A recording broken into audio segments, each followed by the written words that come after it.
નમસ્તે મિત્રો, આપનું સ્વાગત છે યુટ્યુબ ચેનલ ગ્લિમ ઓફ ગોડમાં। ગઈકાલે આપણે હરિના અવતારો વિશે જોયું હતું। આજે આપણે વેદવ્યાસજી શા માટે અસંતુષ્ટ થયા એ જોઈએ। ઋષિઓ કહેવા લાગ્યા, હે સુતજી, જે કથા તમે સુખદેવજીને કહી હતી તે અમને સંભળાવો। એની રચના ક્યારે, કેમ અને ક્યાં થઈ એ પણ જણાવો। સુતજી બોલ્યા, જ્યારે સુખદેવજી મોહત્યાગ કરી વસ્ત્રહીન બની વનમાં જઈ રહ્યા હતા અને પાછળ એમના પિતા વ્યાસ પણ એમને લાવવા જઈ રહ્યા હતા, ત્યારે માર્ગમાં કેટલીક સ્ત્રીઓ વસ્ત્રહીન બની સ્નાન કરી રહી હતી। સુખદેવજીને જોઈ એમણે વસ્ત્રો પહેર્યા નહીં, પરંતુ વૃદ્ધ વ્યાસને જોઈ વસ્ત્રો પહેરી લીધા। વ્યાસે આનું કારણ પૂછ્યું, ત્યારે એ બોલી, શુદ્ધ દ્રષ્ટિવાળા સુખદેવજી, સ્ત્રી પુરુષમાં અંતર નથી જાણતા અને તમે જાણો છો। ઋષિઓએ પૂછ્યું, સુખદેવજી, ગૃહસ્થોને ત્યાં માત્ર ગાય દોવા જેટલો સમય લાગે તેટલો જ સમય રહેતા હતા, પરંતુ એ રાજા પરીક્ષિત પાસે 7 દિવસ સુધી કેવી રીતે રહ્યા? રાજા પરીક્ષિતની પ્રજા અત્યંત સુખી હતી, છતાં તેઓ રાજ્ય છોડી અનશન કરવા મૃત્યુપર્યંત ગંગા તટ ઉપર શા માટે બેઠા હતા? આ બધાનું કારણ શું હતું, અમને જણાવો।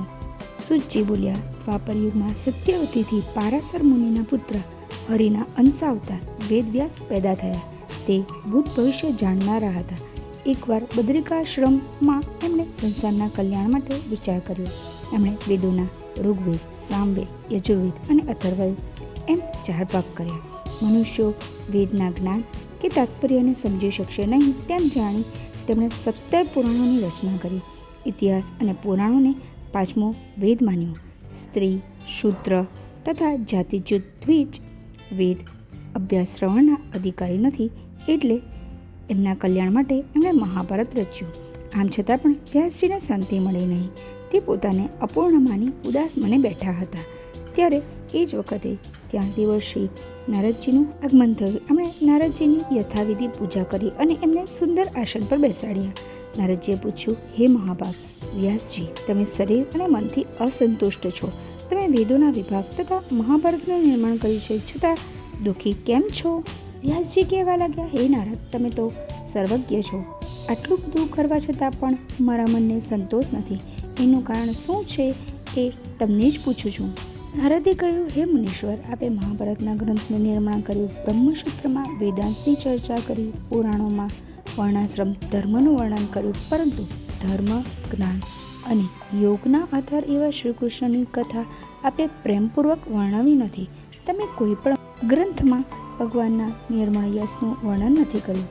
આ જ આપની અશાંતિનું કારણ છે, જેમાં ધર્મ, જ્ઞાન, યોગના આધાર એવા શ્રી હરિના મહિમાનું વર્ણન ન હોય તેવા શાસ્ત્રોને પરમ ભક્તો જોતા પણ નથી। ભગવાનનું નામ પાપોનો નાશ કરે છે। તમે મહાન છો, માટે ભગવાનના પવિત્ર યશનું વર્ણન કરો। તમે ભગવાનની લીલાઓનો એવો કોઈ ગ્રંથ રચો જે ભગવાન પ્રત્યે પ્રેમ વધારે, જે વાંચી સાંભળી મનુષ્યના સર્વ પાપો નષ્ટ થઈ જાય અને એના પ્રભાવથી મનુષ્યને ફરીથી જન્મ ન લેવો પડે। જે બ્રહ્મથી જગતની ઉત્પત્તિ, સ્થિતિ તથા વિનાશ થાય છે, એ જ ભગવાનના આ જગતના રૂપમાં સર્વવ્યાપક છે। આમ કહી નારદજીએ વેદવ્યાસજીની અસંતુષ્ટિ દૂર કરી। જય શ્રી કૃષ્ણ। જો આપને આ વિડીયો પસંદ આવ્યો હોય તો વિડીયોને લાઈક કરજો, શેર કરજો અને ચેનલને સબસ્ક્રાઈબ કરવાનું ભૂલતા નહીં।